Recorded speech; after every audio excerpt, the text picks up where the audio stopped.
እያንዳንዱ ስልጣን ከሌላ ስልጣን ይመጣል ይባላል። ትንሽ የሚባል ስልጣን ሁሉ ሌላ መነሻ አለው።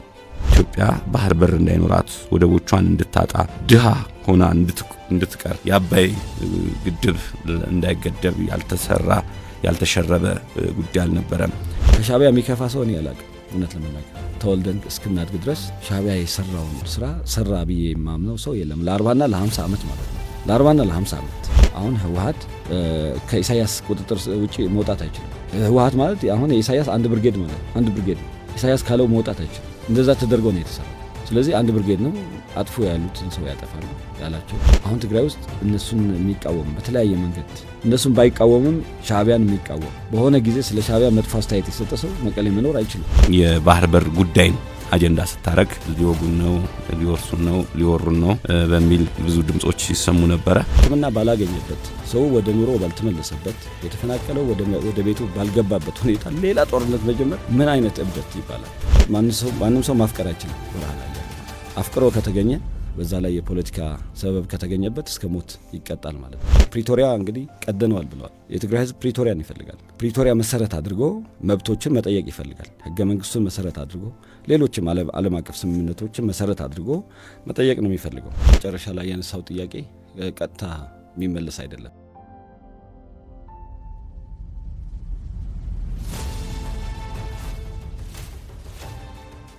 አድማጮች ተመልሰናል። እንግዲህ እንግዳችንም አቶ ክብሮም በርሀ የባያቶና ፓርቲ ሊቀመንበር እዚህ ስቱዲዮ ተገኝቷል። ቀደም ሲል ባነሳነው ጉዳይ በስፋት የምንወያየው በተለይ የአስመራና የካይሮ ፖለቲካን እናያለን። ኢሳያስ አፈወርቂና እንዲሁም አብዱልፈታህ አልሲሲ ቀይ ባህርና ቀጠናው ላይ ምንድነው ዓላማቸው? ኢትዮጵያን የማግለሉ እንቅስቃሴስ ምንድነው የሚለው ዋናው መወያያ አጀንዳችን ነው። በወፍ በረር ግን በትላንትናው ዕለት እንግዲህ የአሜሪካ የውጭ ጉዳይ ሚኒስቴር መስሪያ ቤት በህወሓት መሪዎችና ቤተሰቦቻቸው ላይ ያነጣጠረ የቪዛ እቀዳ አድርጓል። ይህም ከሰሞኑ የሚታየው ወታደራዊ እንቅስቃሴ፣ ስልጠና፣ አስገዳጅ ነገሮችን መሰረት አድርጎ በተለይ ወደ ጦርነት የማምራት ዝማሚያ ያለ በሚል ነው። የአሜሪካ መንግስት ቀደም ሲልም እንዳልነው እንግዲህ የሰሜኑ ጦርነት ከዚህ በፊት እንዲቆም ሚና የተጫወተ ነው።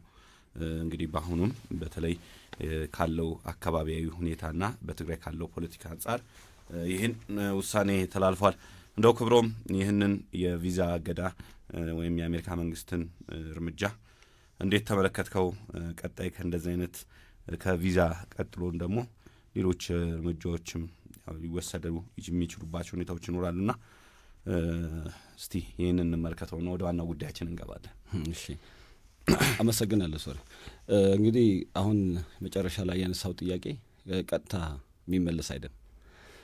ምንድነው እስከ ዛሬ ድረስ እንግዲህ ይታወቃል፣ በጣም አሰቃቂ የሆነ ጦርነት ተደርገዋል። ይሄ አይካድም። ያ ጦርነት በፕሪቶሪያ ማብቂያ አግኝቷል። እንግዲህ ጦርነቱ ዝም ብሎ ጦርነት አይደለም። ከባድ ጦርነት ማለት ብዙዎችን ያፈናቀለ፣ ብዙዎችን ለሞት የዳረገ፣ ለሁሉም አይነት ችግር የዳረገ ጦርነት ነው። ስለዚህ በቀላል የሚታይ አይደለም። አሁን በሌሎች አካባቢዎች አለ ጦርነት አለ። ከዛ ለየት ባለ መልኩ ይሄ ኮንቬንሽናል የሆነ ከጉሬላ ወጥቶ ወደ ኮንቬንሽናል አድጎ የሀገራት ጦርነት በሚመስል ደረጃ ነው የተደረገው ማለት ነው። ያ ደግሞ የሚያመጣው ጥፋት መገመት እንድንችል ለማለት ነው። ሁሉም የጦርነት ትንሽ የለውም፣ ግን ያስከተለው ጥፋት በዛ ልክ ሰው መገመት እንዲችል ብዬ ነው።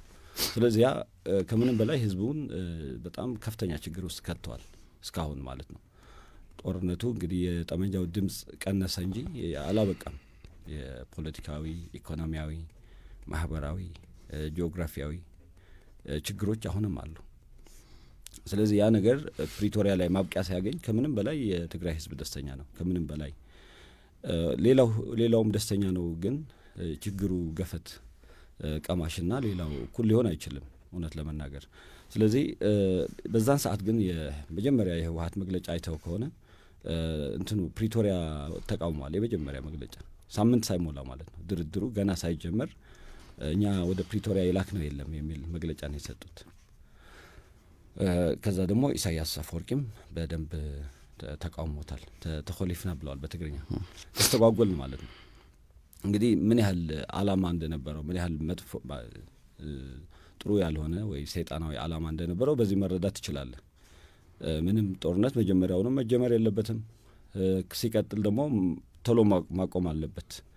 ይሄ ፎርኤቨር ዎር የሚባል አይነት የትም ቦታ መኖር የለበትም፣ መኖርም ትክክል አይደለም። ስለዚህ ተኮሊፍና ብለዋል። ትልቅ ፕሮጀክት ነበረው ማለት ነው። የጦርነቱም አንዱ መሐንዲስ እሱ ስለሆነ ማለት ነው።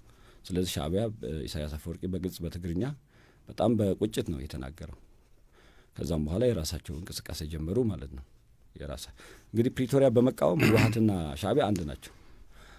ይሄ አንድነታቸው በአጭር ከዚህ የአጭር ታሪኩን እናውራ ብለን ነው እንጂ ከዛ በፊትም ተለያይቶ ሲያውቃሉ ወይ ብሎ ማሰብ ያስፈልጋል። ተለያይተዋል ወይ? የተለያየ ድራማ ነበራቸው፣ ግን የተለያየ ሀገሮች ሁለት ሀገራትን መርተዋል። ሁለቱንም ሀገራት አዋግተዋል። ሁለቱንም አስማምተዋል።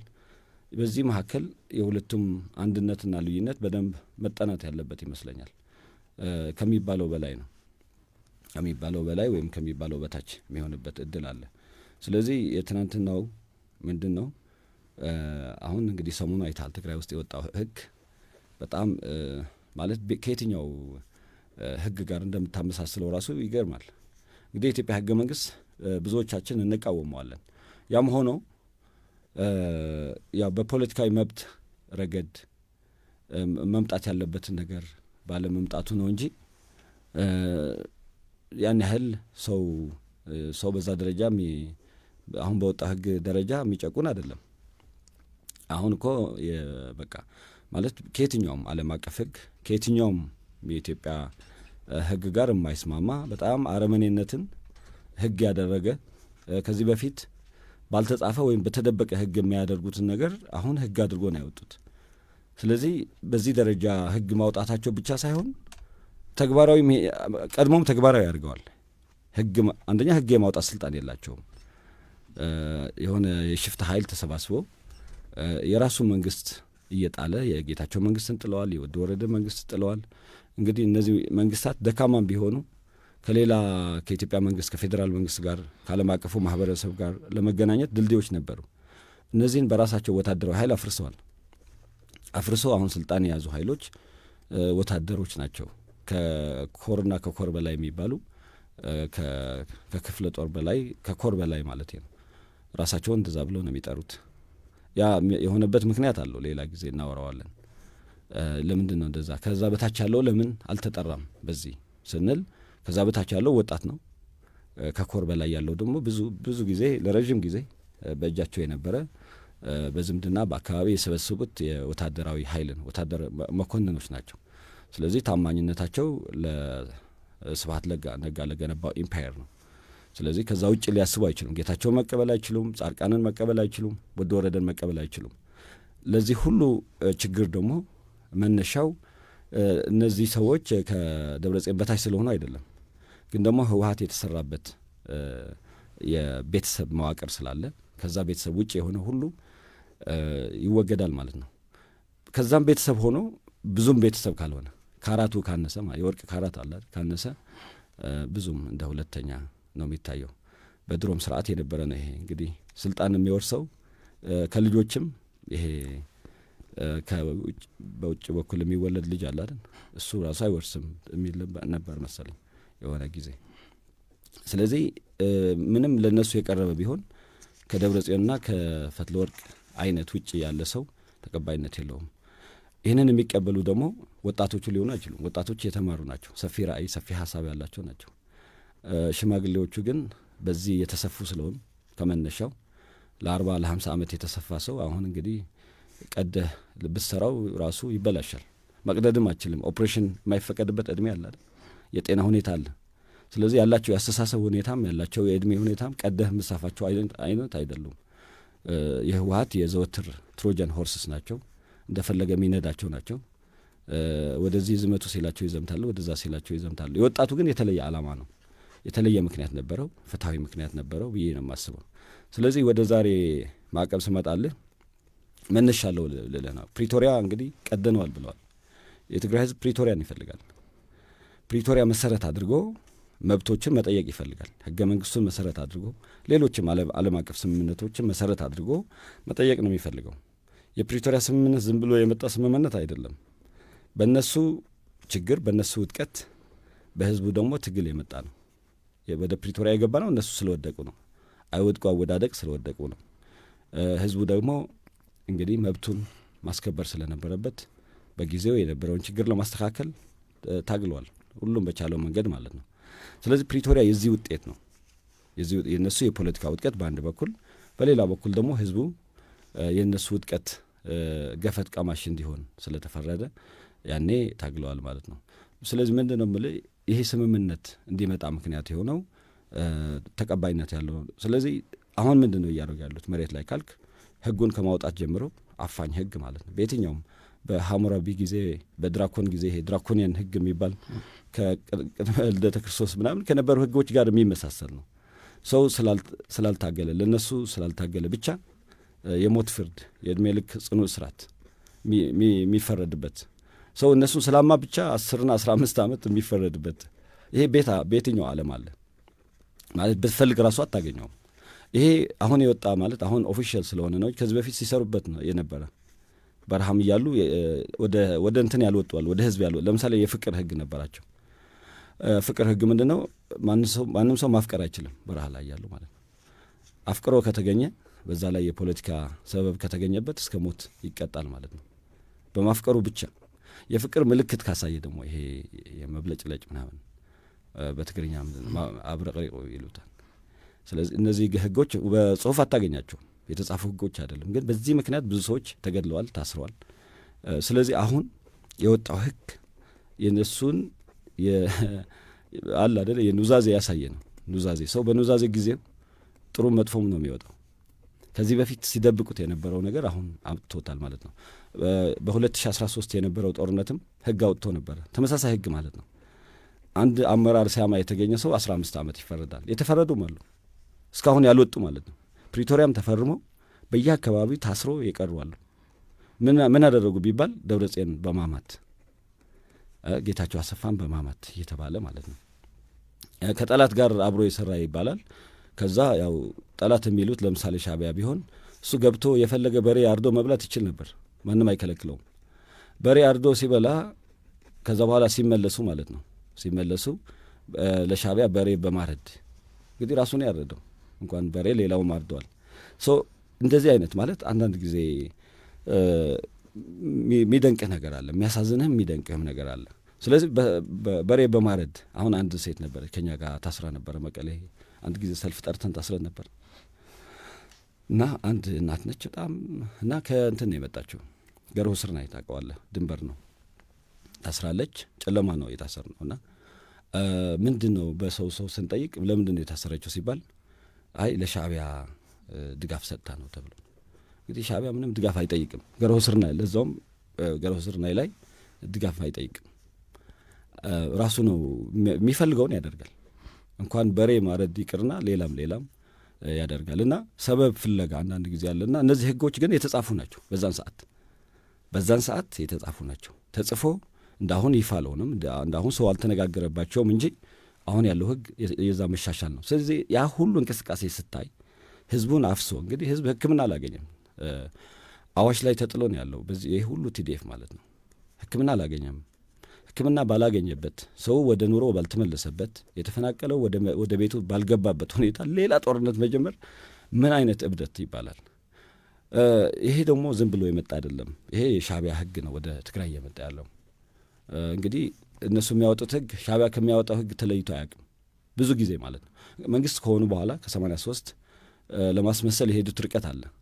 ይሄ ለውስጥ ጉዳይ የሚሰራው ህግ ግን የትኛው ሰው ይታሰራል፣ የትኛው ሰው ይገደላል የሚለው ግን የራሳቸው ህግ አላቸውና አሁን ትግራይ ውስጥ እየሆነ ያለው ምንድን ነው?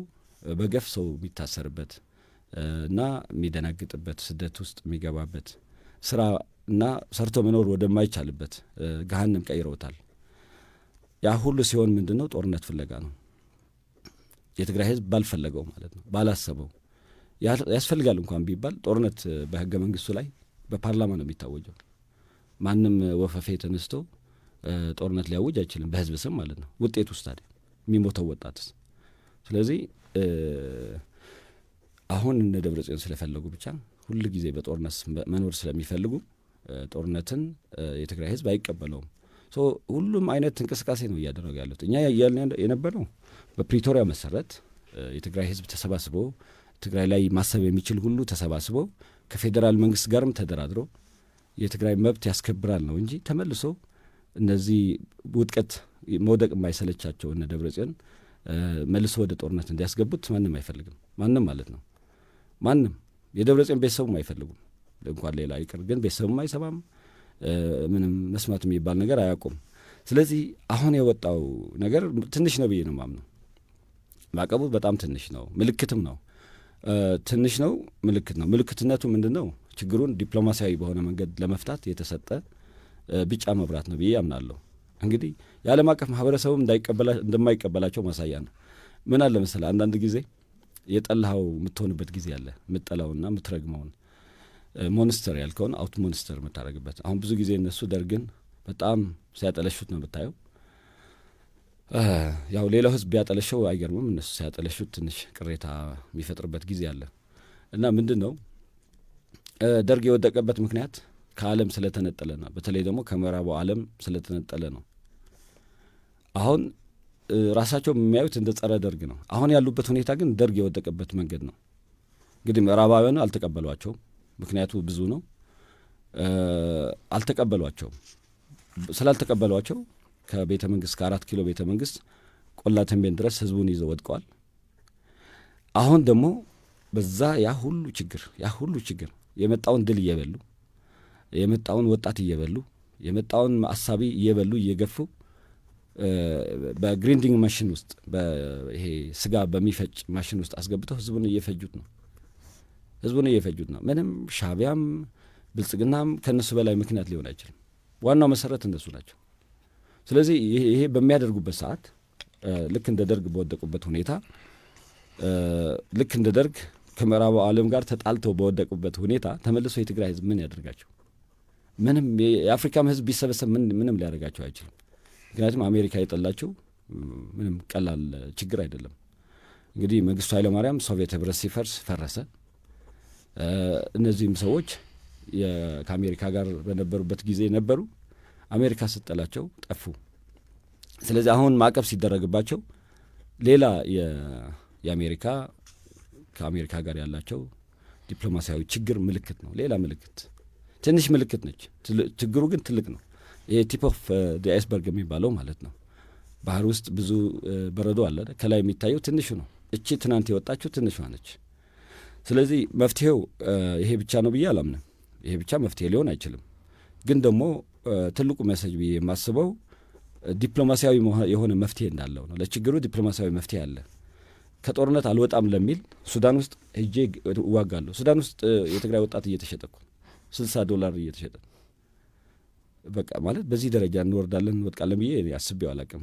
ምናልባት እኔ ያለማሰብ ችግር ይመስለኛል እንጂ ወደ ኋላ ሄደ ስታይ ተደርገዋል ይሄ ድሮም። ስለዚህ ለሻዕቢያ በጠመንጃ የሸጡበት ጊዜ አለ ወጣቶችን። ስለዚህ ምን ይገርማል አሁን $60 የኔ ያለማሰብ ነው የምልህ። ለዛ ነው ያኔ አብረው በነበሩበት በረሃ በነበሩበት ጊዜ። ስለዚህ አሁን ሱዳን ውስጥ የትግራይ ወጣት ይሸጣለሁ የሚል አንድ ጀነራል አሜሪካ ውስጥ አካውንት ከፍተው ልጆችን ማሳደግ መቻል የለበትም። ምክንያቱም ይሄ ደርት የሆነ ቢዝነስ ውስጥ የገባ ሰው ከማዕቀብም በላይ በህግ መቀጣት አለበት ተይዞ ማለት ነው። ዋናው ነገር የነ ፍስሐ ማንጁስ በጦርነቱ ጊዜ አልነበረም። ቢገርም ነገር አሁን ነው በኋላ ነው የገባ ፕሪቶሪያ ሊፈረም አካባቢ።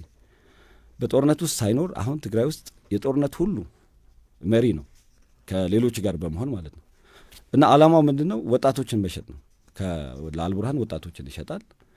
እሱ ለአንድ ወጣት $60 ይሸጣል። ለእሱ ግን በጣም ብዙ ዶላር ነው የሚያገኘው ለነሱ ማለት ነው። እንዳልኩ አንድ ኔትወርክ አንድ ቤተሰብ ናቸው ብያለሁ። ስለዚህ የእነሱ ቤተሰቦች ተነላቆ ሊኖሩ፣ የትግራይ ወጣት ደግሞ $60 እየተሸጠ ሱዳን የሚሞትበት ምክንያት በሱዳን የእርስ በርስ ጦርነት ውስጥ አንዱን ደግፎ ሌላኛውን ተቃውሞ የሚገባበት ምንም አይነት ምድራዊ ምክንያት የለም። እኛ ህዝቡን በዚህ አይነት ድሎት አይደለም። በጠፋው የጠፋ በቂ ወጣት አለው። ከዚህ በላይ አንድም ሰው መጥፋት የለበትም። መጥፋት ከሆነ አላማቸው በቂ ሰው አጥፍተዋል። ስለዚህ ከዚህ በላይ መሄድ ከዚህ በላይ መንቀሳቀስ አልነበረብንም። ግን አሁን ለእነሱ ትልቅ ቢዝነስ ሆኖላቸዋል። ስለዚህ ይሄ ትንሹ ነው ምልክ ትንሹ ነው እንጂ እንደፈለጉ ያድርጉ፣ ሲፈልጉ ወደ ጦርነት፣ ሲፈልጉ ወጣቶችን መሸጥ እንዲችሉ የሚያደርግ ነገር የለም። እቺ ትንሽ ምልክት ነች። ከዚህ በላይ ብዙ መደረግ አለበት ብዬ ነው የማስበው። መልካም፣ እናመሰግናለን። ወደ ዋናው ጉዳያችን መግባት እንችላለን። አሁን እንግዲህ ኢሳያስ አፈወርቂ ስንል ከ30 ዓመት በፊት እንግዲህ ተወልደው አስመራ ይደጉ እንጂ የከፍተኛ ትምህርታቸውን በአዲስ አበባ ዩኒቨርሲቲ ተከታትለዋል ባይጨርሱም። ከዛ በኋላ እንግዲህ ወደ ትግል ነው የገቡት። ትግል ሲገቡም እንግዲህ ሻዕቢያን በመምራትም በመመስረትም እስከ ኢትዮ ኤርትራ ጦርነትም ድረስ ህገ መንግስቱም ኤርትራን ገንጥሎ ሀገር ሲያደርግና በወቅቱ ይህንን ሲፈቅድ በወቅቱ የነበረው መንግስት፣ ከዛ በኋላም እንግዲህ የኢትዮ ኤርትራ ጦርነትም ዳግም ዋጋ ሲያስከፍል ኢሳያስ አፈወርቂም እንግዲህ በተለያየ መልኩ ማዕቀብም ሲጣልባቸው ከኢትዮጵያም ጋር ሰጣ ገባው ሌሎቹም ጉዳዮች ሲንከባለሉ መጥተው በኋላም እንግዲህ በለውጡ ደግሞ ኢሳያስ አፈወርቂ እና አዲስ አበባም ረግጠው ጠቅላይ ሚኒስትር አብይም አስመራም ሄደው የሁለቱ ሀገራት ግንኙነት ጥሩ ማሳያ ተደርጎ ሲታይ የሁለቱ ሀገር ዜጎችም እንግዲህ የተዋለደም በደም የተሳሰረም ደስታቸውን ሲገልጹ ሲያጣጥሙ፣ ከዛም ደግሞ እንደገና የሰሜኑ ጦርነት ከዛም ፕሪቶሪያ መጣ። ከፕሪቶሪያው በኋላም ቅድም እንዳልከው ያው እሳቸውም አኮረፉ። ከኢትዮጵያ ጋር የነበረው ግንኙነትም ይሻከረ መጣ። ብሎም የቃላት መሰነዛዘሮችም መጡ። ጭራሽ ኢትዮጵያ በተለይ የባህር በር ጉዳይን አጀንዳ ስታረግ ሊወጉን ነው፣ ሊወርሱን ነው፣ ሊወሩን ነው በሚል ብዙ ድምጾች ሲሰሙ ነበረ። ኢትዮጵያም የመብት ጉዳይ፣ የህልውና ጉዳይ እንዲሁም ደግሞ ከ120 ሚሊዮን ህዝብ በላይ የያዘች ሀገር ደግሞ በር ቆልፎባት ለምን ይቆያል የሚል አጀንዳዎች የሰፉ ሲመጡ የሶማሌላንድ ጉዳይም ሲነሳ ብዙ አቧራ ተነስቶ ነበረ። የግብጽ መንግስት እንደዚሁ የአስመራው መንግስትም ሌሎችም በጀርባ ሆኖ የሚደግፉም አካላት ኢትዮጵያን በተለያየ አይነት መልኩ ዓለም አቀፍ መድረክ ላይ ለማሳጣት ተሞክሯል። ብዙ ጉዳዮች ነበሩ። ያው በቱርክ አሸማጋይነት ያ ጉዳይ ከተፈታ በኋላ የቀይ ባህር ጉዳይን በተለይ ግብጽ ኢትዮጵያ እዛ አካባቢ ላይ መድረስ የለባትም በሚል የጎረቤት ሀገራትን በማስተባበርም ጭምር የተለያዩ ስራዎች ሲሰሩ ነበረ። ወደ አስመራም ሲያቀኑ አስመራ መንግስትም ወደ ግብጽ ሲያቀና በዚህ ዓመት እንኳን 2 ጊዜ ነው ወደ ካይሮ የተጓዙት ፕሬዚዳንት ኢሳያስ አፈወርቂ።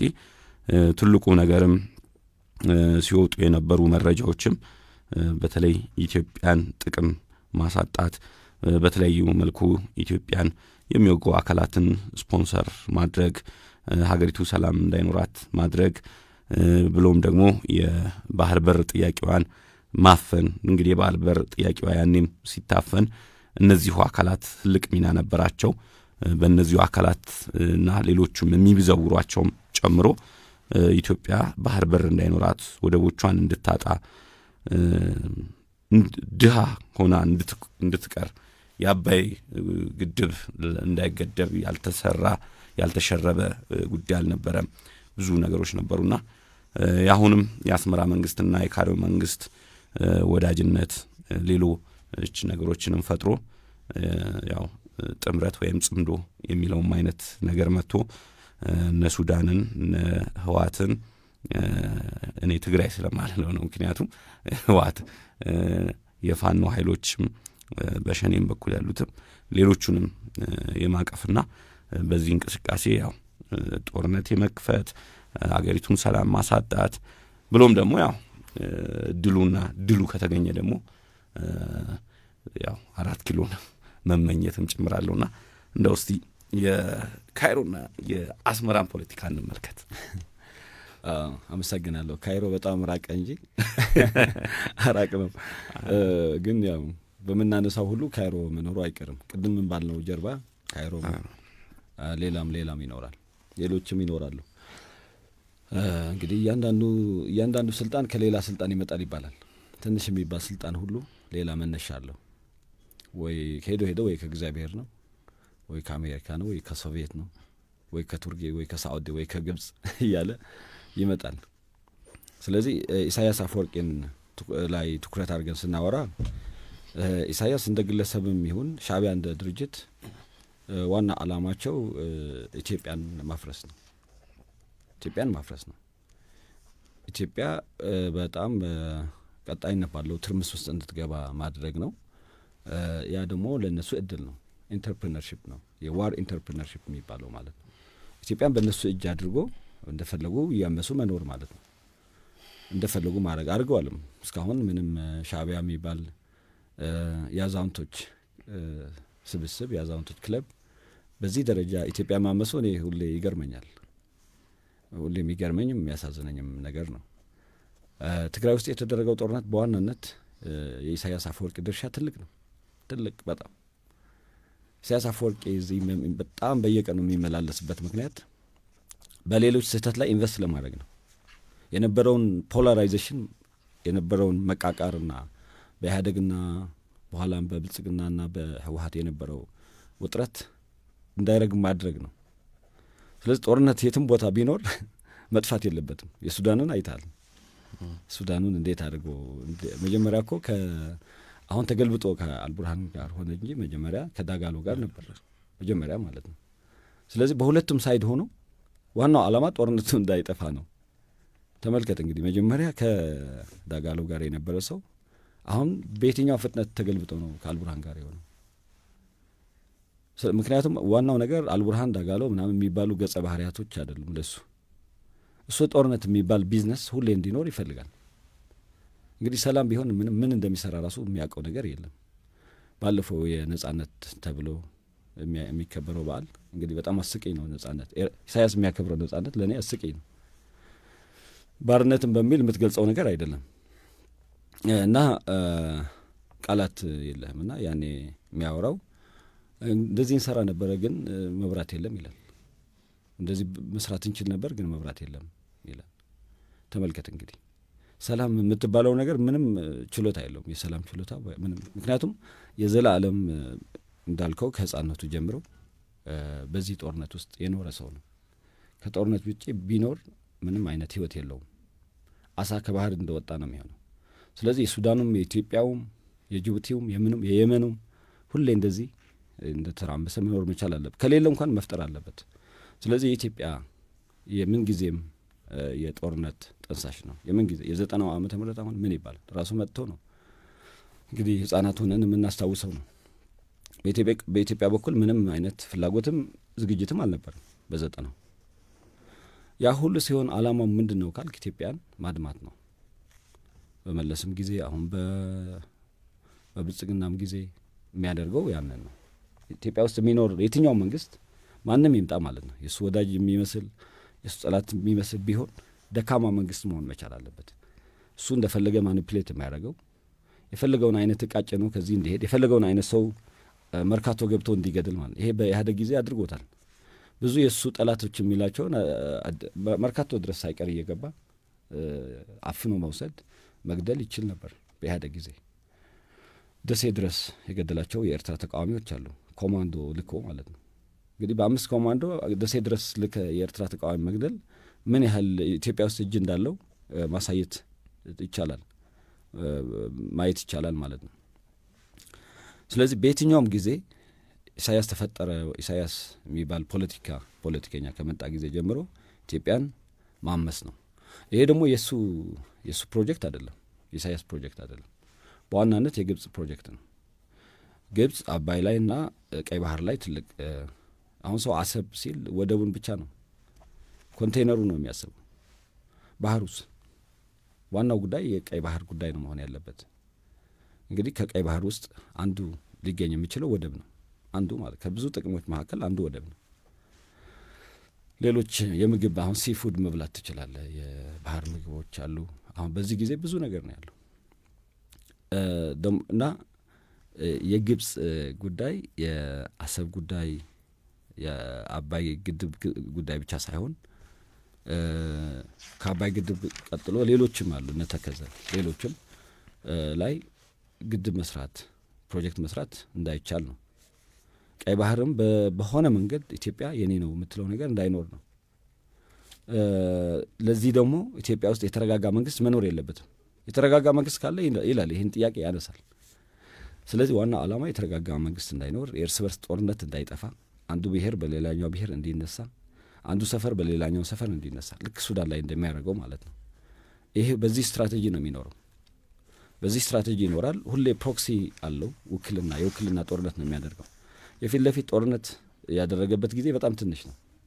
ከዚህ ሁሉ የህይወት ዘመን ጦርነት አብዛኛው የሚያደርገው ጦርነት የውክልና ነው። ቤንሻንጉል ውስጥ የራሱ 5-6 ሰዎች አሉት። ጋምቤላ ውስጥ አሉት። በሁሉም ክልሎች ሳይሆን በሁሉም ወረዳዎች ወይ አንድ ሰው ወይ 2 ሰው ወይ 3 ሰው ይኖራል የራሱ ማለት ነው። ስለዚህ እነዚህ ሰዎች ምንድን ነው የሚያደርጉት? ለሻዕቢያ የደህንነት ስራ ይሰራሉ፣ ወታደራዊ ስራ ይሰራሉ፣ ፖለቲካዊ ስራ ይሰራሉ ማለት ነው። ስለዚህ ኢህአዴግም ይምጣ ደርግም ይሁን ብልጽግና በየትኛውም መንገድ 4 ኪሎ ላይ ተረጋግቶ መኖር የለበትም። ከተረጋጋ ቀይ ባህርን ይጠይቃል፣ ከተረጋጋ አሰብን ይጠይቃል።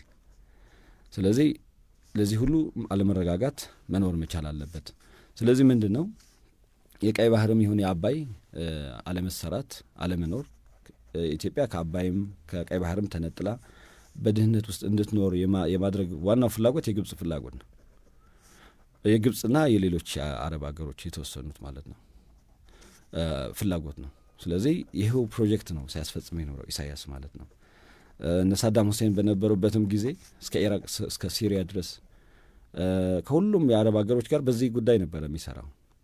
ስለዚህ ለዚህ ጉዳይ እየተላላከ የሚያገኘውን ጥቅም ያገኛል። ሌላ ሀገርም እኮ አይሄድም፣ ሲታመምም ወደዛ ነው የሚሄደው፣ ሲድንም ሲታመምም ወደዛ ነው የሚሄደው። ስለዚህ ኢሳያስ ማለት የካይሮ ፕሮጀክት ነው። ኢሳያስ ሰውየው ራሱ ማለት ሻዕቢያ ራሱ ካይሮ ነው የተፈጠረው። ትርጉሙ ራሱ ሻዕቢያ ምንድን ነው? አረብኛ ነው። ስለዚህ ሻዕቢያም በለው ኢሳያስም በለው የእነሱ ፖለቲካ መነሻና መድረሻ አልፋና ኦሜጋው የግብፅን ፍላጎት ኢትዮጵያ ላይ ማስፈጸም ነው፣ ማስፈጸሚያ ነው። ለዚህ ደግሞ ትግራይ ውስጥ ህወሀት አለው፣ ሌሎች አካባቢዎች ተመሳሳይ ወኪሎች አሉት። አሁን ኢትዮጵያ ውስጥ ወኪሎች መኖራቸው የእሱም ችግር አይደለም፣ ኢትዮጵያ ውስጥ የሚፈጠሩ መንግስታት ችግር ነው መነሻው። ምክንያቱም ቤት ዘግተ መዝጋት ካልቻልክ ጠላት መግባቱ አይቀርም። ምክንያቱም ሁሉም ነገር ለኢሳያስ ከሰጠ ነው ኢሳያስ የዛን ያህል ኃይለኛ ሊሆን አይችልም። ኃይል እየሰጠው ያለው ከውስጥ ያለው ችግር ነው። ስለዚህ ከውስጥ ያለው ችግር መዝጋት አለመቻል፣ ከውስጥ ያለው አለመስማማት፣ በዚህ በናሽናል ፕሮጀክትስ ላይ በፖለቲካል ፕሮጀክትስ ላይ አባይ ግድብ ሲሰራ አባይ ግድብ መፍረስ አለበት የሚሉ ትልቅ ፖለቲከኞች ነበሩ። ይገርመኝ ነበር ያኔ። አሁንም ኢትዮጵያ ውስጥ እየመሩ ያሉ ማለት ነው። ኢህአዴግ ይፍረስ ማለት መብት ነው፣ እኛም ብለናል። ብልጽግና ይፍረስ ማለት መብት ነው፣ እኛም እያልን ነው። በጣም መባል የሌለበትና ኖር መሆን ያለበት አባይ መፍረስ አለበት፣ ተከዘ መፍረስ አለበት። ኢትዮጵያ ምንም አይነት መውጫ ሊኖራት አይገባም። እሺ ቤት ሊወጣ ነው 100 ሚሊዮን ህዝብ መውጫ አይኑሮ ማለት ምን ማለት ነው? ቤት ሊወጣ ነው። እንደ ግለሰብስ እንግዲህ ግለሰብ እኮ ከአገሩ ኢኮኖሚ ከአገሩ እድል ነው የሚጠቀመው። ስለዚህ ኢትዮጵያ መውጫ ሊኖራት አይገባም ብሎ የሚያስብ ሰው የፖለቲካ ዓላማ ብቻ ያለው ነው ብለህ የምታስብ አይደለም።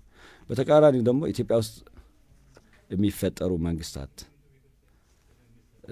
መንግስታት ህዝቡ ሀገራዊ ስምምነት እንዲኖረው የሚያደርጉ አይደሉም። የራሳቸው በቃ የመጣ የራሱ ዘፈን ይዘፍናል፣ ህዝቡ ሌላ ችግር ውስጥ ነው። ስለዚህ የእነዚህ መንግስታት ህዝቡን አለመረዳት፣ የራሳቸውና የቡድናቸው ብቻ ጥቅም ይዞ መሄድ ህዝቡን በአገሩ ጉዳይ እንዳያብር አድርጎታል። ኢትዮጵያን ወይም ደግሞ ሀገሩን ከብልጽግና ባሻገር ከኢህአዴግ ባሻገር ከደርግ ባሻገር እንዳያስብ አድርጎታል። ምክንያቱም ሁሉም ሰው ከውጭ ያለውን ሴራ ይረዳል ማለት አይደለም። ሁሉም ሰው አይረዳም። ይሄ ሊረዳ የሚችለው ፖለቲካ ስራዬ ብሎ የያዘው ወይም ተመራማሪ የሆነ ብቻ ነው። ስለዚህ ምንድን ነው ምልክ ኢሳያስ አፈወርቂ ይሁን ሻዕቢያ የዘላለም ስራቸው የተፈጠሩበት ዋናው ምክንያት የሚሞትለት ምክንያት ምንድን ነው ካልከኝ ኢትዮጵያን፣ ሱዳንን ብትንትን ማድረግ ነው። ሱዳን ላይ ያን ያህል ላይሆን ይችላል። በተለይ ኢትዮጵያ ማለት ነው። እንግዲህ ኤርትራ ስታያት የገመድ ቅርጽ ነው ያላታል። ስለዚህ ገመዱ ለምንድን ነው የተፈጠረው ካልክ ኢትዮጵያን ማነቂያ ነው። ኢትዮጵያ ውስጥ ትግራይ አለ፣ ሌሎችም ክልሎች አሉ። ሁሉም ታንቀው ነው የሚኖረው። አሁን በጦርነቱ ጊዜ ወደ ትግራይ የሚገባ ምግብ አልነበረም አይደል? ምግብ መግባት የነበረበት አንዱ መንገድ እኮ በወልዲያ ብቻ አይደለም፣ በአፋር ብቻ አይደለም፣ በባህርም መግባት አለበት እኮ። ይሄ እኮ ዓለም አቀፍ ሕግ ይፈቅዳል። ምግብ ለማስገባት መድኃኒት ለማስገባት ቀይ ባህርን መጠቀም እንችል ነበር። ግን ማንም ያን ያሰበ ሰው የለም። ምክንያቱም ነገርዮ ያለው በኢሳያስ ስር ነው፣ በኢሳያስ ስር ነው። ስለዚህ ኢሳያስ ደግሞ የዓለም አቀፍ ሕግ ሰብአዊ መብት የሚባል ነገር ህዝቤ የሚባል ነገር እንግዲህ ኢሳያስ ከምንም በላይ የትግራይ ሰው ነው እኮ ትውልዱ ምኑም ማለት ነው። ስለዚህ ቤተሰቤ እየተቸገረ ነው ብሎ መድኃኒት እንኳን መላክ አይችልም፣ አያደርገውም። ለምን? ስነ ፍጥረቱ የእንትን ነው፣ የካይሮ ፖለቲካ የወለደው ነው። ዋናው ዓላማም ኢትዮጵያ ውስጥ የሚኖር የትኛውም ሰው ከምንም በላይ ደግሞ የትግራይ ሰው ማለት ነው። ስንት የትግራይ ሰው አጋሜ እየተባለ ተገድለዋል እኮ።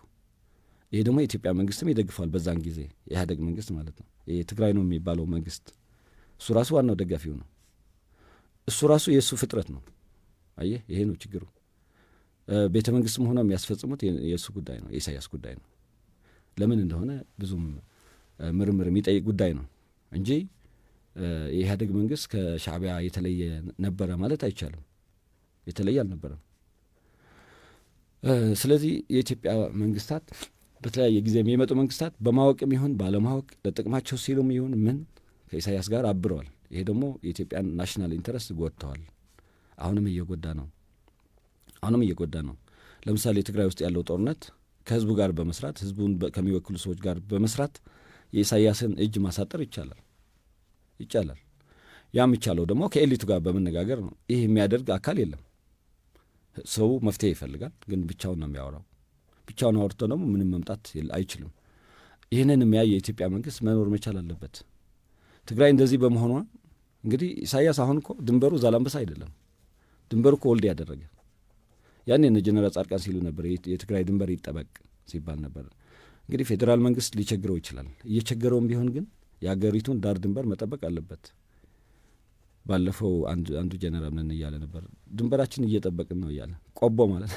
ቆቦ መጠበቅ ድንበር መጠበቅ አይደለም። እንግዲህ እንደዚህ በዚህ ደረጃ የተለያየን አይመስለኝም።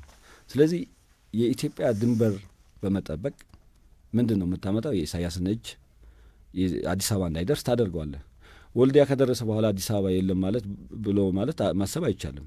ለዚህ ደግሞ የተለያዩ በዚህ ጉዳይ ላይ ፍላጎት ያላቸው ያኔ እኮ ጦርነት ሲሆን እኮ አሰላለፋችን ለየቅል ነበረ። ምክንያት የነበረን ደግሞ የኢትዮጵያ መንግስት ከሻዕቢያ ጋር ስለሰራ ነው። ብዙ ሰው ምክንያት ሆኖ የግድ ከህወሀት ጋር እንዲሰራ የሆነው ከሻዕቢያ ጋር የነበረው ግንኙነት ነው። አሁን ይሄ ነገር ተቀይረዋል። አሁን ህወሀትና ሻዕቢያ የአባትና የልጅ ስራ እየሰሩ ነው። ስለዚህ የኢትዮጵያ መንግስት ደግሞ ምንም ቢሆን መንግስት ነው።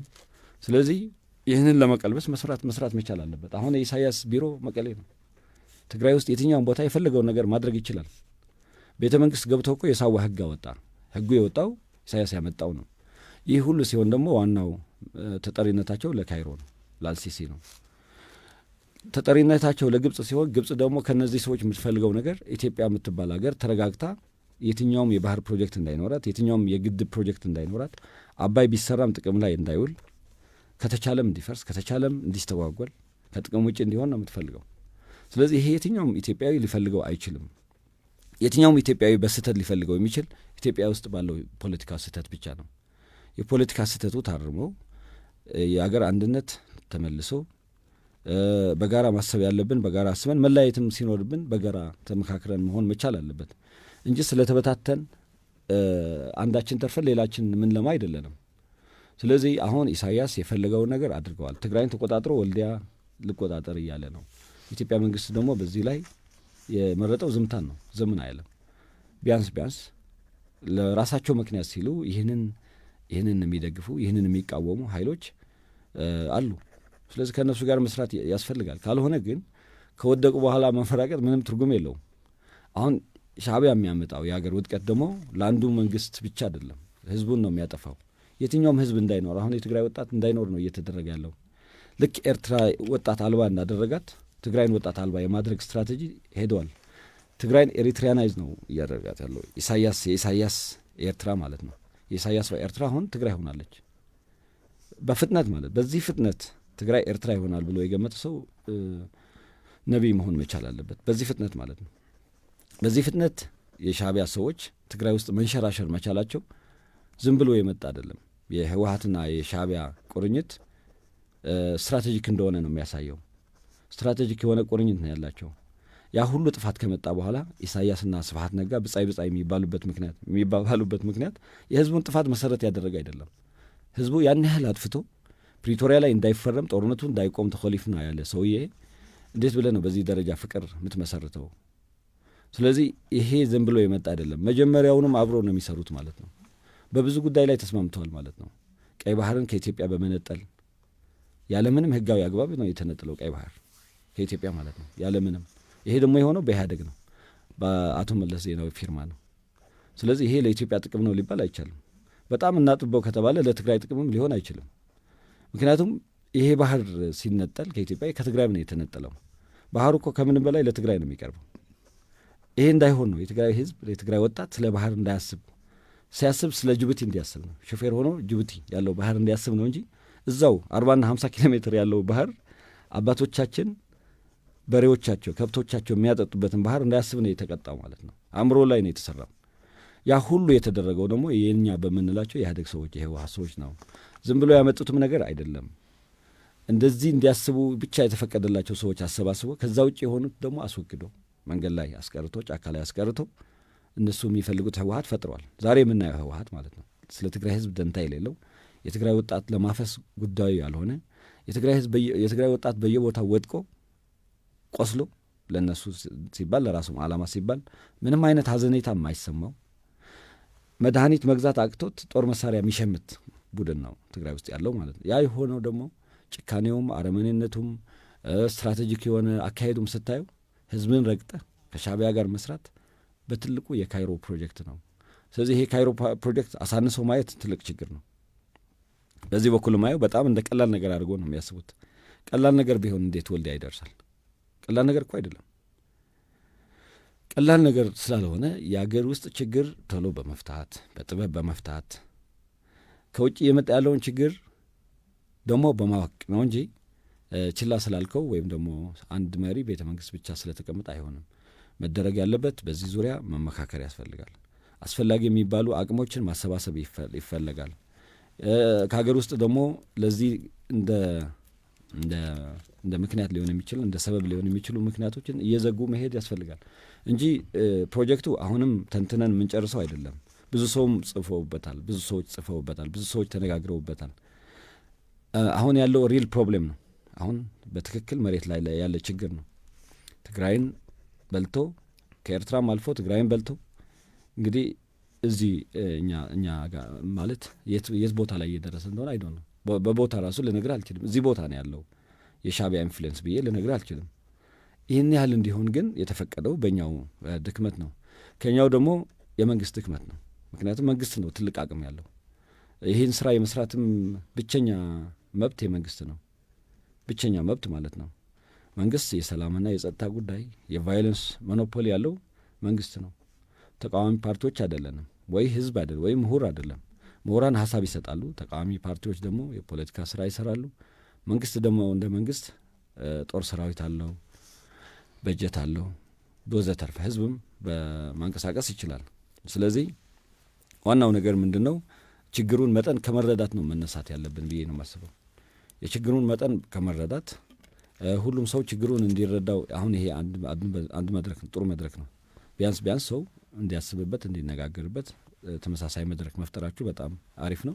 ከዛ ግን አሁን ስራ የሚፈልጉ በጣም ብዙ ስራዎች አሉ። ካልተሰራ ደግሞ ችግሩ የኢትዮጵያ ችግር ከዚህም በፊት ካየነው በላይ ይወሳሰባል ማለት ነው። ከዚህም በፊት ካየነው በላይ የኢሳያስ መጫወቻ ነው የሚሆነው።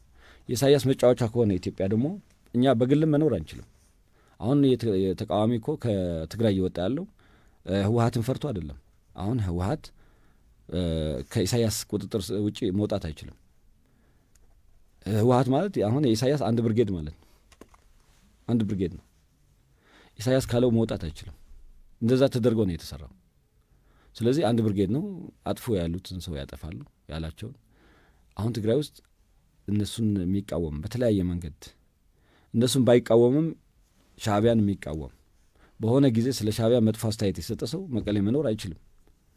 ይኸው ችግር ወደ አዲስ አበባ የማይመጣበት ምክንያት የለም፣ በጊዜ ካልተሰራ ማለት ነው። ምክንያቱም ይሄ ደህንነት ስራ ነው፣ ወታደራዊ ስራ ነው፣ የኢኮኖሚ ስራ ነው፣ ብዙ አይነት ስራ ነው።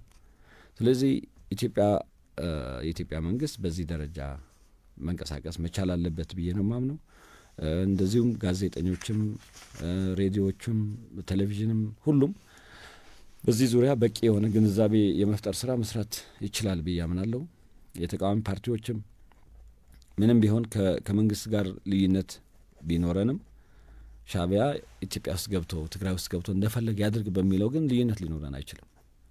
ከሻዕቢያ የሚከፋ ሰው እኔ አላቅም። እውነት ለመናገር ተወልደን እስክናድግ ድረስ ሻዕቢያ የሰራውን ስራ ሰራ ብዬ የማምነው ሰው የለም። ለ40ና ለ50 ዓመት ማለት ነው። ለ40ና ለ50 ዓመት እንግዲህ 40ና 50 ዓመት ቀላል አይደል፣ የአንድ ሰው እድሜ ማለት ነው። ስለዚህ ኢሳያስ 40ና 50 ዓመት በህዝባችን ላይ ያደረገው ጥፋት ቀላል አይደለም እንደ ህዝብ ማለት ነው። ስትራቴጂካሊ ደግሞ ስታስበው ህዝባችን ምንም አይነት የውሃ ምልክት እንዳያገኝ፣ በየትኛው መንገድ ውሃ እንዳያገኝ፣ በየትኛው መንገድ ባህር እንዳያገኝ የተደረገው ሴራ ትልቅ ሴራ ነው። ይሄ ሴራ ማክሸፍ መቻል አለብን። ይሄ ሴራ ማክሸፍ ግን እንደመናገሩ ቀላል አይደለም። እንደመናገሩ ለተቃዋሚ ለጋዜጠኛ የሚተው ነገር አይደለም። መንግስት እንደ መንግስት መስራት ያለበት ግዴታ ነው። መንግስትም ስለተናገረ ይሆናል ማለት አይደለም። ብዙ ጊዜ በመፈክር እና በፕሮፓጋንዳ የሚቀር ነገር አለ። እሱ ጉዳት እንጂ ጥቅም የለውም። መስራት ያለብህ ነገር መስራት አለብህ። መናገር ባለብህ ሰዓት መናገር አለብህ። መናገር በሌለብህ ሰዓት ደግሞ መናገር የለብህ እንጂ አንዳንድ ጊዜ ህዝብን በፕሮፓጋንዳ የመቀለብ ስትራቴጂ ተደርጎ መታሰብ የለበትም። መሆን ያለበት ምንድነው? ችግሩ በአግባቡ ተጠንቶ ችግሩን በመፍታት ዙሪያ ሊያግዙ የሚችሉ ግለሰቦች እና ምሁራን፣ ፖለቲከኞች ወዘተርፈ አሰባስቦ በተቻለ መጠን ሁሉም የኢትዮጵያ ህዝብ በዚህ ዙሪያ የጋራ ግንዛቤ ኖሮት ልዩነትም እያለ ጫካም ያለ ሰው ይሄ ነገር እንዲገባው ማድረግ ትችላለህ። ምክንያቱም ጫካ ያለ ሰው ኢትዮጵያ መጉዳት አይደለም አላማው ማለት አይዶን ነው። እኔ ስንት ሰው ጫካ እንዳለ አላውቅም፣ ስለሱ ጥብቅና የለኝም። ግን መገመት ትችላለሁ፣ ማሳመን ትችላለህ። ከብልጽግና ጋር ወይም ከአንድ ሰው ከሁለት ሰው ጋር ሊጣላ ይችላል። ግን በኢትዮጵያ ናሽናል ኢንተረስት ላይ እንዳይጣላ ማድረግ ትችላለህ። እኔ ቤተ መንግስት እገባለሁ ብሎ ማሰብ ይችላል፣ በሰላማዊ መንገድ ሳይሆን በዚህ በጦር መንገድ። ግን ደግሞ ምን ብለህ ማሳመን ትችላለህ? እሺ ይሁን፣ በዚህ ጉዳይ ልዩነት አለን፣ በዚህ መንገድ እንዋጋለን እያልክ እየተዋጋ ባለህበት ሰዓት በተቃራኒ ግን ከኢሳያስና ከግብጽ ጋር እንዳይሰራ ማድረግ ትችላለህ። ይሄ የአገሩ ፖለቲካ ነው የሚወስነው።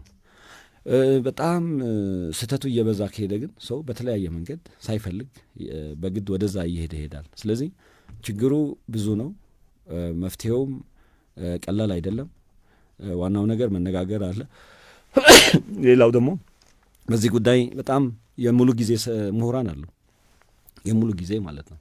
እነሱንም ማድመጥ፣ ሙሉ ጊዜ ፖለቲከኛ ስላወራ ብቻ መፍትሄ እነሱ ማድመጥ፣ ካሉበት ፈልጎ ካሉበት አንስቶ በዚህ ጉዳይ ላይ ጠቃሚ ሆኖ እንዲኖሩ ማድረግ። ምሁራን ስለ የመንግስት ምሁራን ማለት አይደለም። አሁን ህወሓት ምሁራን አሉ።